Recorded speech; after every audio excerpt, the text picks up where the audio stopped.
Okay, I hope we have sound. Please tell me we have sound. Do we have sound? Okay, we have sound. I hear some sort of click. I don't know what that click is. There's some sort of tick, tick, tick, tick, tick sound. But we have sound. So we're here. So we're going to do it. So we're taking off. We're talking about comics this week. We're going to do a very heavy look at Marvel and DC over a lot of the indies because Marvel and DC have a lot of books coming out. This is going to get very expensive for a lot of people out there. So buckle up, kids. There's a ton of stuff coming, and some of it might actually be good. I don't know. We'll see. All right, let's jump in first. We're taking a look at Action Comics, number 1014, Year of the Villain, Dark Gifts. We're having the Red Cloud versus Superman, supercharged by Lex Luthor. Basically, Lex Luthor's been going around to all the villains, giving them special stuff to make them stronger and better because he thinks that destroying the universe is going to be best for the universe or whatever is going on with all this stuff. But anyway, it's been okay. Bendis's run on Superman and Action has been mediocre, up and down. It's not always been the best. But this particular storyline with Leviathan and Red Mist working against Superman seems to work better than some of the other books that we've gotten. And I don't know how exactly all these pieces fit together because it doesn't seem like a lot of the stuff happening with Event Leviathan really goes along with stuff that's happening in with the Year of the Villain stuff that's going on in like Justice League and all that kind of stuff. It doesn't really seem to work a lot of times, so I'm not sure where these pieces all come together. But if you look at them individually, segmented out, Event Leviathan and the Superman books go together pretty well. It definitely could be a whole lot worse than what we're getting in those books. All right. Apparently, I can work as a mime if this doesn't work out, I've been told. Apparently, I use my hands a lot when I talk. That is true. Okay, next book, Batman Superman. Batman Superman, this is going to be a continuation of the Batman Who Laughs series into this first arc in Batman Superman. Now, we've had Batman Superman before. We've had Superman Batman. Now we're back to Batman Superman. I wish they would just go back to World's Finest, because World's Finest was originally the book that brought together Batman and Superman. It would make a whole lot of sense. But regardless, I'm wondering, the Batman Who Laughs is a book that has sold fairly well in the marketplace. And I'm wondering, is anybody out here actually reading it? Have any of you guys been reading the Batman Who Laughs? Do you like the Batman Who Laughs? Do you like the idea of a Batman-Joker hybrid with spikes on a headband covering his eyes? Does that work for you, or does that just seem kind of goofy? I have to say, I have read this issue. They sent us a review copy early, and I wasn't too intrigued until I got towards the end. There is a revelation that happens with a certain other character from the DC universe that gets pulled into the book, and it's actually pretty interesting. So, whether or not you're a big fan of Batman Who Laughs or Batman and Superman with some of the current stuff that's going on with them, this book itself looks to kind of widen the scope with the rest of the DC universe. So it was pretty good. It was interesting. And this is one of those that comes with two different covers. You've got a Batman-focused cover and a Superman-focused cover. You can buy them both, put them together, have a nice little piece of artwork you can throw in a frame on your wall. So that's pretty good. Let's see. Fedmon says, World's Finest or World's Greatest would do good with me. I wonder if there are some trademark issues. Well, no, World's Finest is a DC trademark. In fact, they used it a couple years ago for a Huntress Power Girl crossover, because Huntress and Power Girl were actually Robin and Supergirl in the Earth 2 universe. And somehow in the New 52 and all of that stuff, they got thrown over into the Earth 1 universe, and so the two of them changed their identities into Power Girl and Huntress. So World's Finest does exist in the DC universe for whatever reason. I guess because it just doesn't have the name recognition in the marketplace. You put a comic book on the shelf and it says Batman Superman, people know it's Batman Superman. World's Finest, they may not actually understand that, but I wish they would push it and promote it and make people realize that that's what it is, because I like that title, and I like I like titles that have legacy and history, and especially because that was the original story. The original book that brought those characters together was World's Finest. It works for me as that being the one. All right, let's see next. We do have Detective Comics. Now, I know that a lot of people are really hung up on Tom King and the work that he is doing over in the Batman book, but for me, Detective Comics is where it's at. These are the good Batman stories. These are the stories. Usually, the arcs tend to run about 2 or 3 issues as of late. You don't have to know every character in the entire history. You don't have to have read a book 2 years ago from Detective Comics to understand what's happening today in Detective Comics. They do have the ability to separate those out and make them a little different. So it is nice that we're able to get just some basic good Batman stories. And this particular one, against Deadshot, last month it started out with a good look at the life of Bruce Wayne outside of being Batman, how Alfred kind of forces him to be Bruce Wayne from time to time, and then they get attacked by Deadshot, and so now we have to see how Batman is able to confront Deadshot without giving away the Bruce Wayne identity and everyone else, a lot of the richest people in the world on the plane with him, because he is a billionaire playboy. So like I said, I dig Detective Comics nowadays. It's been hit or miss in the past, but the last I don't know, 6 months or whatever have been really good. So I'm going to say that's one to keep an eye on. We've got Flash. Flash number 77, another year of the villain, Dark Gifts. Flash is going to be the complete opposite of what I was just saying about Batman. This is one where you do need to have read years ago. Joshua Williamson is doing world building on Flash. He is doing a lot of stuff with time travel. He's doing a lot of other stuff with the characters. And he brings in a lot of small little snippets of stuff from out the history of Flash. So you do kind of have to Wikipedia your brain to Flash while you're reading the book. But these are good, fun stories, as opposed to what's happening in Batman. These are fun to read. And in fact, I actually sat down. I was kind of falling behind on this. I hadn't read, I think, since issue 70. So in the last 2 weeks, I've read the last 6 issues. And they're all good.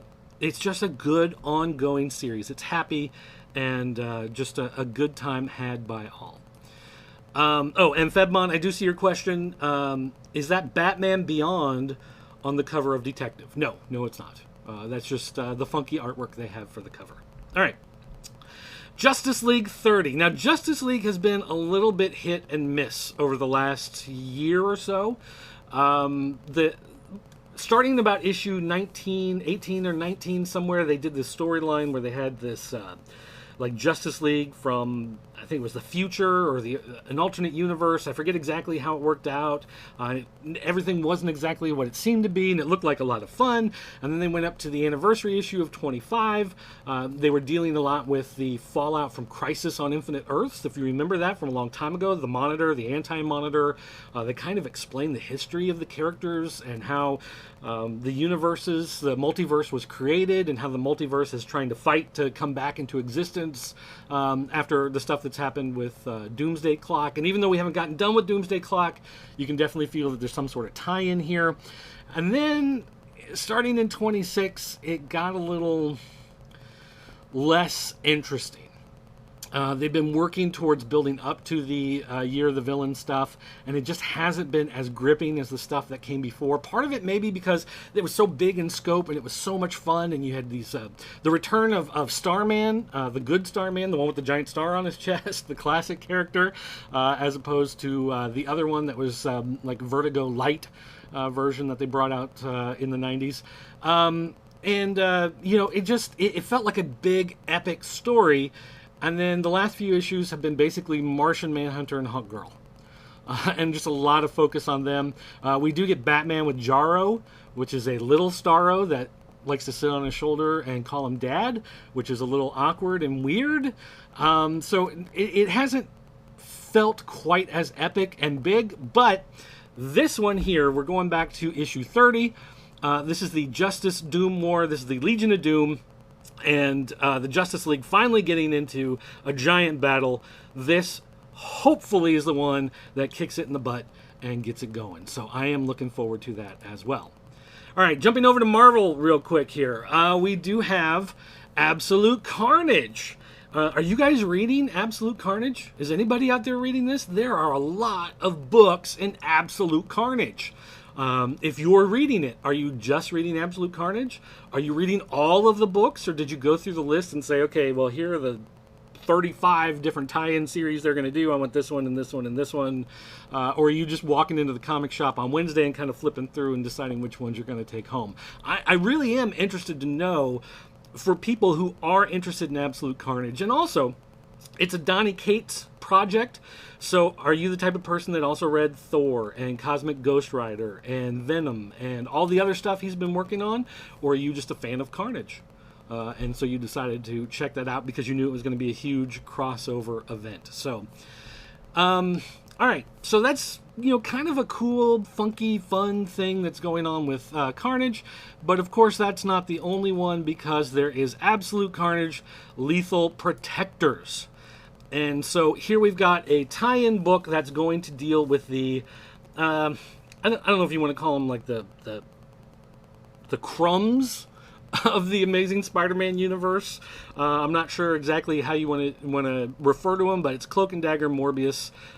We've got Iron Fist right there on the cover. And so basically dealing with the Carnage cultists who are trying to spread carnage everywhere, coming to New York and causing their havoc. And we've got these street level, more street level guys coming. I do think it's interesting, though. Instead of using Luke Cage, which has been their kind of go-to character for a while, now that his series has been ended over at Netflix, they are bringing in Morbius, which, to me, it's interesting because originally Morbius was part of the deal of the new Sony Spider universe of movies. And the MCU, of course, was going to tie in more heavily. We just had the fallout from that and the deal falling apart. So these new Spider-Man inspired Spider-Man universe, Spider-Verse, I guess you want to call it, universe, cinematic universe, is going to have a Morbius movie, but now it is separate from the Marvel universe. So I'm curious, did they put Morbius in here? And you can see him here. I'll scroll down a little bit. Right here on the cover, you can see Morbius. Is he in here because they knew he was going to be in that movie cinematic universe, and so they wanted to draw attention to him? And does that mean now, after this 3-issue series, we won't see him again for a while? Is he going to disappear now that the deal has fallen apart? Let's see here, real quick. Febmon is saying, so Ultimate Spider-Man Web Warriors Cartoon Cast 2.0. I guess you're talking with all the different characters coming in from the Spider-Verse. Is that what you're talking about there? Web Warriors, though, I liked Web Warriors.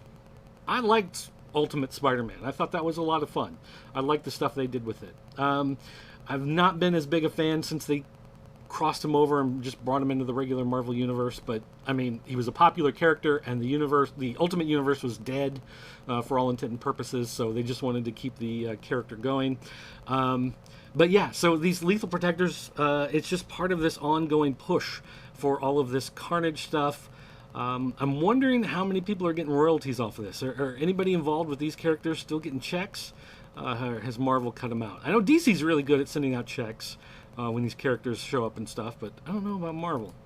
All right, and there's another Absolute Carnage, and this one is for Miles Morales, who we just spoke about a minute ago. Now, this cover is actually the variant cover. This is not the real cover, because the real cover currently is classified. If you go to Marvel Comics, if you go to previewsworld.com, if you go to any of those places, for right now, the book is just a black rectangle, classified, stamped on the cover.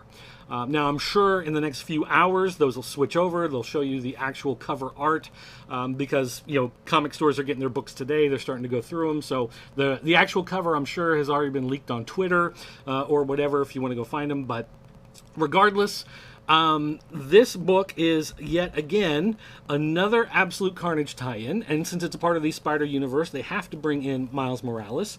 I don't know. That's just part of the deal that goes on with this stuff, is reading all these extra books. Now, it is written by the same guy who does the regular Miles Morales nowadays, which is a shame because he's not that good.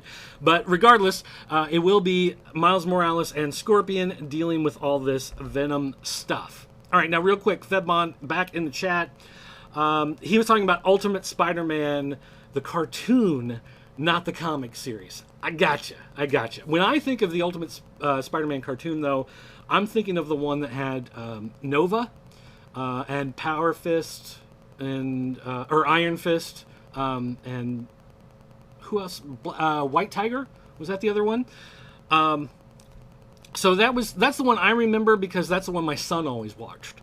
The last few years, I can't get into a lot of the cartoons and the TV shows and stuff. They're just too different from the comics anymore, and I just don't enjoy all of the changes. I'm a little better with the movies because the movies you just kind of see once and they, go on. They're their own thing. But the TV shows tend to keep going and keep churning out material, and that's what people think of most of the time when they're talking about these characters because they're not following the comics, and then everything gets confused and people complain about why isn't this like that and whatever. It's like with the Justice League Unlimited cartoon several years ago. Everybody wondered why Green Lantern was suddenly a white guy. Isn't he a bald black guy? Because that's what I saw in the cartoon. It's like, well, there's more than one Green Lantern, so that's kind of confusing anyway. But the main Green Lantern has always been Hal Jordan, and the John Stewart Green Lantern, he had his own series for a while. He appears a lot in Green Lantern Corps. It's confusing, especially because they do that type of thing, where they pick one version of the character and whatever. Anyway, old man rant over. Let's move on.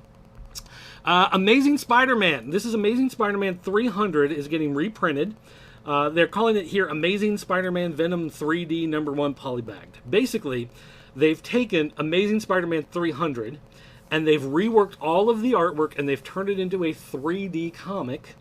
And then it's being bagged with a pair of glasses. Now, this is one of the big seminal issues in the Amazing Spider-Man history. A lot of stuff that goes back to Venom and the Black Suit Spider-Man, Todd McFarlane bursting onto the scene and becoming a big deal here. It is $7.99 though. So I like the idea of it, and I may buy it because it is kind of a cool collectible thing.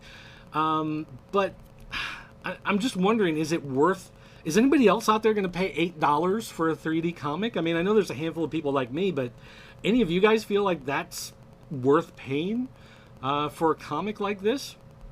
Which is an interesting question because we're going to talk about something more expensive here in a minute. But before we get there, we have House of X, continuing all of the cool stuff happening in the new X-Men universe. I guess. Listen. I go hot and cold with the X-Men sometimes. It kind of depends on who's writing them. I think Rosenberg did a pretty good job when he was there. He got shunted aside for Hickman. Hickman is doing a lot of stuff. He's charging an extra $1 for the book because it's got more pages, and a lot of the pages are just text or logos or the whole sheet, and it's just split into black and white with an X on it because that's worth paying an extra $1 for. I don't know. Are you guys into this? Are you guys really into this? At least House of X and Powers of 10 are limited series, and so they're going to end eventually and then roll into real X-Men books. So maybe we'll get past all the Hickman mumbo jumbo by the time we get to that. I don't know, but for now, I'm not reading these books, but I know they're big. I know they're exciting for a lot of people. Are you guys reading them? Do you like them? Let me know why. What is it about these books that you think are so awesome? Is it just because Cyclops? Because Cyclops is back? I guess Colossus is in there somewhere, but Cyclops is back. Is that what attracts a lot of people? I don't know. Anyway, Marvel Comics 1000. Now, this is the other big expensive one I wanted to talk about here because this one is $9.99. Now, it is an oversized book. It's got lots of extra pages. It's square bound. It's a deluxe format. And the idea, supposedly, there is some sort of mystery of, what do they call it? I know it says somewhere. The Eternity Mask. And something about the Eternity Mask is... I don't know. That's the story that's going to build this thread that goes throughout the entire history of the Marvel Universe. And the odd thing is, it's pulling in like old gray big head Hulk, like from the original Hulk comics. It's got a lot of stuff from throughout the Marvel history being tied into the story, which I don't know how they're going to make some of this stuff fit. Because now we look at stuff for Marvel. Marvel always has like this rubber band history, whereas DC, they get so many years and then there's a crisis, things reset, and then you have a new version of the characters. They can make them younger again. Marvel likes to do this thing where the events all still happen, but the times in which they happen kind of change as history spreads apart. So Captain America, still in World War II in the 1940s, but instead of waking up in the 60s, now he wakes up in the early 2000s because they've had to stretch time. And there have been, intermittent times before where he woke up in the 90s and, whatever. But now, technically, Captain America woke up after 9/11 in the new Marvel Universe. So I'm curious about how this is going to play into this great conspiracy, this great look at everything that's happening in the Marvel comic universe. That supposedly this brings all of this stuff together. So I don't know. Maybe this is going to be great. Maybe it's going to be terrible. As you can see here, various writers, various artists. So a lot of different people working on this. I know there's some fully painted stuff in there as well as some comic stuff. So hopefully there's going to be some stuff in there that everybody likes. I just know that this $9.99 price tag is going to make it tough for a lot of people who don't consider themselves die-hard fans of Marvel Comics. We have Marvel Monsters #1. Now, I'm just going to bring this up quickly. I know a lot of you are like, what? Why would... Who? What? A couple years ago, Marvel did this thing called Monsters Unleashed. They did a mini-series. The mini-series got turned into an ongoing series. The ongoing series got canceled. Everyone forgot about it. It went away. Until now. Cullen Bunn is bringing it back, and I don't know why. But I will say that they do have a neat thing going on with this, and that is Kid Kaiju, who is the superhero of this book, I guess you could say. And he basically has the ability to draw the monster on a piece of paper, and then the monster appears and can fight off whatever attacking monster there is. So if you love Godzilla movies, you love that big stuff, here's another chance to get at it. I think it's an interesting character, even though the series may not have been the best. It definitely is... It's weird because it's kind of skewed a little younger, but at the same time it's parental advisory because it's a lot of violence and people getting stepped on and buildings crumbling and whatever.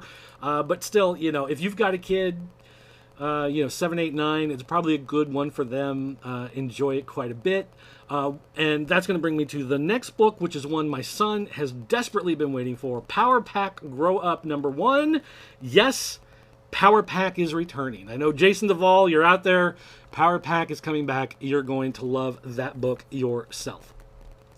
And this brings back Louise Simonson, who wrote, I think, like 93 issues of the original Power Pack series. 83 issues, maybe 90. I don't remember. It was a lot of books. And so they're bringing back Power Pack, and they're like, I don't know, I guess trying to update them, bring them forward. My son loves Power Pack because Power Pack is a group of superheroes who are kids who enjoy being heroes as kids. Unlike Champions, unlike West Coast Avengers, who are all like, hey, we're kids, but eventually someday we'll be Avengers and we'll be grown-ups and we'll be good heroes. Power Pack are basically the group that says, hey, we're kids and we're heroes and we're just going to do it now without worrying about growing up. But then, of course, this is Grow Up #1. So we'll see how much growing up they actually do, but I know this is one he's really been looking for. Power Pack is the team that he really likes. He doesn't care about Runaways. He doesn't care about anything else. This is the one that he's going for. Finally, All you PlayStation 4 fans, Spider-Man Velocity. You can see here, this is part of the Gamerverse line of comics coming from Marvel. This is the character of Spider-Man from the video game on the PlayStation 4. And this is the first original story that's being done with the character. Now, we had a series recently called City at War? City on Fire. I don't know. I want to say City at War was a Teenage Mutant Ninja Turtle story. City on Fire was the movie Tarantino stole from to make Reservoir Dogs. So I don't remember what that one... But I think it was one of those also. Anyway, that one just basically adapted the story from the video game into a comic. This one is actually doing a brand new story set in that universe. It's all new, original story, telling the continuing story of Spider-Man, and you can see with the Velocity suit. Oh, City at War. There it is. City at War. Okay. I think that was also the Teenage Mutant Ninja Turtles. But the Velocity suit, they want to make it really clear here that this is the Velocity suit. This is the Spider-Man with the Velocity suit. So, if you like the video game, maybe you didn't read the other one because it was just retelling the story from what happened in the video game. This is the one that you're going to want then to continue on after the video game. And I'm sure they're working on another Spider-Man video game, but because it takes so many years for video games to come out nowadays, especially the big budget ones, it's going to take probably 3 years for the next game to hit the market. So Marvel is trying to fill in some of the holes with these stories so that when that one comes out, there's already a universe behind it, building up some of the other characters and stuff going on. So that's going to do it for this week. I want to thank you guys for tuning in and watching. It's great to have you here in the chat room, always dropping some messages. I am trying to keep an eye on that as we go along. Also, if there's any comics I didn't talk about in the previews that you wish I did, make sure you drop a comment, let me know, and I'll keep that in mind when I talk about ones in the future. Some of the comics we get ahead of time, so I can actually read them and get an idea of what's going on, like with the Batman, Superman, Batman, but whichever that one is, the one that should be World's Finest, I was able to read that one in advance, so that was fun. So let me know if there's anything you're looking forward to. I can maybe try to take a peek at this if there's one thing or another. So Fedmon pops in here in the chat room. I hope they adjusted MJ's character model because she looked 14 in that game. Huh. Those scenes were almost like To Catch a Predator sometimes. Well, you know, you can't win them all. When it comes to modeling the characters of the Marvel Universe in a video game, you know how well that's working out for different games. We have that new Marvel's Avengers Assemble or something like that that's coming out. I forget what it is. And it's not the characters from the movies, even though they're wearing outfits that look like the ones in the movies, but it's not the actors' likenesses in it. So everybody's like freaking out on how that one looks. So... you know, it's just video games have a hard time these days getting the correct likeness involved. But anyway, I hope you guys enjoyed this. Like I said, any questions, comments, whatever, drop them below. I will take a look at it. I'm hoping... Oh, because the one other thing I don't want to forget, we will have the new versions of Supergirl 33 and Superman 14 coming out this week. I'll be getting my copies later tonight. So maybe I'll hop on real quick and just do something streaming over my phone or something, do a live, just taking a look at the differences between these originals and the new ones coming out with the new covers. So that's something to keep an eye out for. You can go to thepopc.net to check out all the rest of the Pop Culture Network. I want to thank you guys for watching, and I'll see you next time.